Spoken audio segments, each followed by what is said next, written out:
पाकिस्तान का T20 world cup squad अभी तक अनाउंस नहीं हुआ। थोड़े से दिन रह गए हैं डेडलाइन में और पाकिस्तान के पास काफी सिलेक्शन हेडेक्स हैं। उन सिलेक्शन हेडेक्स को मद्देनजर रखते हुए जहां पे बाबर आजम और फखर जमान की बात होनी है, मैं आज डिसाइफर करूंगा कि पाकिस्तान को क्या करना चाहिए। नाउ द इशू इज कि पाकिस्तान क्या करे। Already Pakistan is top heavy जहां पे ओपनर्स की भरमार लगी हुई है और should Pakistan take Babar Azam and Fakhar Zaman both in their 15 man squad. Pakistan obviously दोनों को लेके जाएगी, लेकिन इस वीडियो का पॉइंट ये नहीं है। इस वीडियो का पॉइंट ये है कि मैं क्या डिसाइफर करूंगा कि बाबर आजम और फखर जमान इनमें से एक ही जाना चाहिए। मैं बार बार कह रहा हूं, आप लोगों ने अगर हमारे पॉडकास्ट सुने हो तो उसमें आप लोगों को यही पता होगा। पॉइंट ऑफ डिस्कशन यही है, 15 मैन स्क्वाड है, टॉप हैवी है Pakistan. Who should Pakistan go with? Either it's Fakhar Zaman और it's Babar Azam. By the end of this video आप लोगों को शायद पता चल ही जाए कि मैं क्या करता अगर मैं चीफ सिलेक्टर होता। Soon by the way. और अब देखते हैं बाबर आजम और Fakhar Zaman. Let's go. The case for Fakhar Zaman. Now everyone knows Fakhar Zaman जो है वो बिग मैच प्लेयर है, मैच विनर है पाकिस्तान के लिए। ओडीआईज में सुपर्ब रिकॉर्ड, T20Is जो है that does not paint a good picture for Fakhar. लेकिन उसके कुछ प्रोज हैं, कुछ कॉन्स हैं, वो हम डिस्कस करेंगे आगे। When Fakhar Zaman burst on to the scene for Lahore Qalandars, वो एक इस तरह का ओपनर था जो पूरा पाकिस्तान ढूंढ रहा था। फाइनली पाकिस्तान को एक इस तरह का ओपनर मिला जो आके ऊपर से मारता था। But his T20I record does not reflect his true talent. T20Is में फखर जमान है स्कोर्ड ओवर 2000 रन्स, लेकिन उसकी एवरेज जो है वो मिड 20s में है और स्ट्राइक रेट भी 131 का है, which does not board a good picture for Pakistan. लेकिन कुछ प्रोज भी हैं फखर जमान के। सबसे पहला प्रो ये है कि फखर जमान जो है वो वर्सेटाइल है। वो टॉप ऑर्डर में भी खेल सकता है, वो मिडिल ऑर्डर में भी खेल सकता है, and if Pakistan does require him he can also smash it as your finisher. But you really need him over there. Fourth spot पे फखर जमान का record is actually not that bad. Fourth spot पे उसका strike rate 150 को touch करने लग जाता है, while his average is in the mid 20s। सो अगर पाकिस्तान फखर को पिक करती है, पाकिस्तान को एक वर्सेटाइल प्लेयर मिल जाएगा जो कि who can smash it on his day. Middle order में भी खेल सकता है और ऑलरेडी क्योंकि पाकिस्तान टॉप हैवी है, जिस तरह का मैंने आपको पहले बताया, तो फखर जमान मिडिल ऑर्डर में स्लॉट इन हो सकता है and can bat spin as well. लेकिन ओवरऑल गेम प्ले उसका स्पिन के अगेंस्ट इतना अच्छा नहीं है, ये तो हम सबको पता है। लेकिन if he wants to smash leg spinners out of the ground, it's Sodhi I am looking at you, तो वो आराम से वो कर सकता है।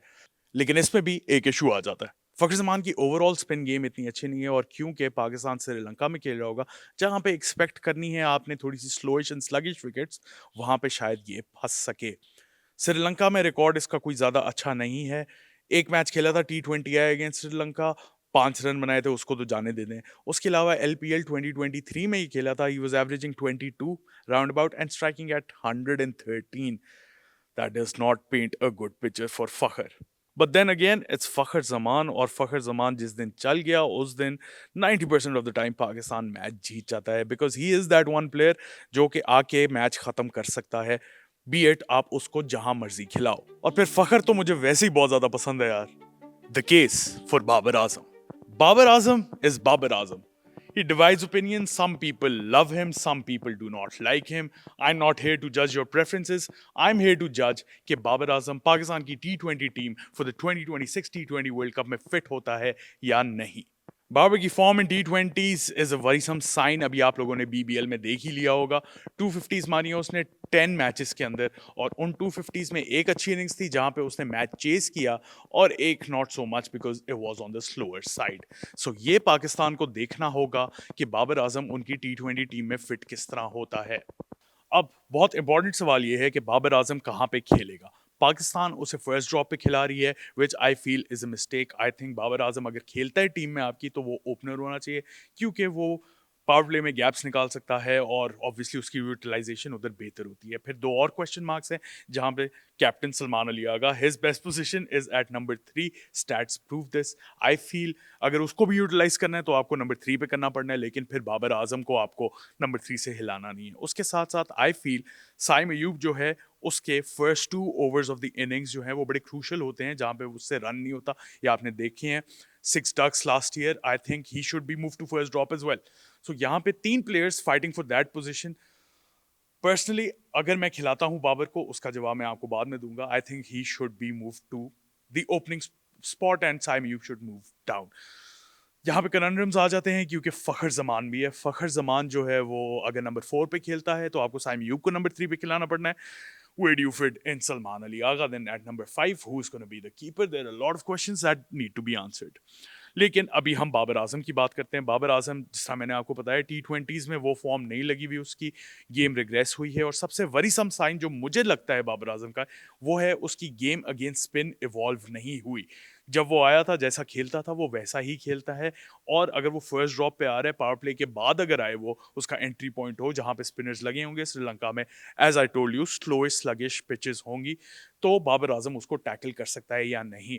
Babar Azam can hit boundaries against spin, I have seen it myself, लेकिन उसका मसला ये होता है कि वो 3-4 बॉलें बाद ना वो फंसने लग जाता है, और फिर वो मुझे समझ नहीं आती वो उस मेंटल रट से निकल सकता है कि नहीं। एज ऑलवेज पॉडकास्ट में इसकी बहुत ज्यादा बातें हुई हैं, तो आप लोग पीछे वाला जाके भी सुन सकते हैं। जहां तक इसकी श्रीलंका के अगेंस्ट परफॉर्मेंसेस है, his record against Sri Lanka is terrible, लेकिन क्योंकि ये श्रीलंका के अगेंस्ट नहीं है, I want to talk about what he is done in Sri Lanka. He is not played a T20I in Sri Lanka, so हम इसके LPL के रिकॉर्ड पे जाएंगे। He played in the LPL Lankan Premier League in 2023, जहां पे उसका strike rate was over 130 and his average was over 32। Sri Lankan pitches के हिसाब से बहुत अच्छा है। बाबर आजम का जो प्रो है वो ये है कि if Pakistan needs a fail safe batter, जो कि by the way Salman Ali Agha भी है हमारे पास, लेकिन अगर आपको उसकी जरूरत हुई तो श्रीलंकन कंडीशंस में ही is that one batter that you can rely on. But then again मैं यही सोचता जा रहा हूं कि आप 5 टॉप ऑर्डर प्लेयर्स अपने 15 मैन स्क्वाड में कैसे फिट करोगे। कीपर की डिबेट एक अलग डिबेट है, क्योंकि ख्वाजा नाफिज स्लैश उस्मान खान जाने या दोनों अगर जाते हैं तो वो एक स्पॉट निकल जाएगा। Usman Khan again top order player, Khawaja Nafay भी है तो टॉप ऑर्डर प्लेयर ही। Then you've got Saim Ayub, top order player, Saifzada Farhan, who's going to open sure shot. Babar Azam, Fakhar Zaman, what do you do? Salman Ali Agha at 3. These are the questions that have been going around in my head, और Pakistan cricket ने तो इसको solve करने की कोई कोशिश नहीं की। वो अपने लिए भी प्रॉब्लम्स क्रिएट कर रहे हैं और वो हमारे लिए भी हेडेक्स क्रिएट कर रहे हैं। But then again this is a good selection headache to have कि पाकिस्तान क्या करेगी, इसीलिए इतना डिले देख रहे हैं हम कि अभी तक अनाउंस नहीं हुआ स्क्वाड। बाकी सबके अनाउंस हो चुके हैं स्क्वाड, 31 जनवरी डेडलाइन है, इसीलिए I thought this was the perfect moment कि हम यहाँ पे डिस्कस कर लें कि what should happen. In my opinion आप बाबर एंड फखर दोनों को लेके नहीं जा सकते। आप लेके जाओगे तो एक स्पॉट आप अपना कम कर रहे हो, आपको चूज करना है एक में। दिल मेरा कहता है बाबर, दिमाग मेरा कहता है फखर।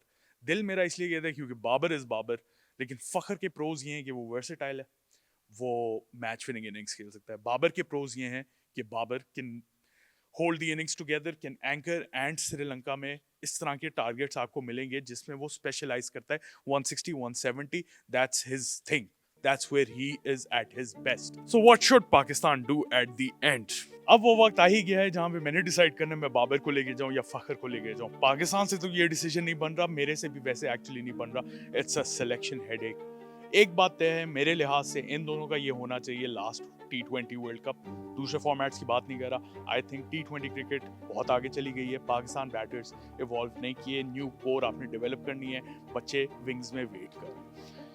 फिर बात ये आती है कि दिल की सुनी जाए या दिमाग की सुनी जाए। दिमाग कहता है Fakhar because of his versatility, दिल कहता है Babar Azam because he is Babar Azam. Performances कोई नहीं आई, बट आई फील मैं दिल के साथ जाता हूँ। कोई लॉजिक्स नहीं, कोई कुछ नहीं। I still pick Bobby because I feel कि शायद श्रीलंका में वो आपके ज्यादा काम आ जाए। Fakhar Zaman on his day can win you the match, कोई सही आंसर नहीं है, यहीं पे फंसे में हम। After all of this analysis बड़े टाइम पे बंद हुई है।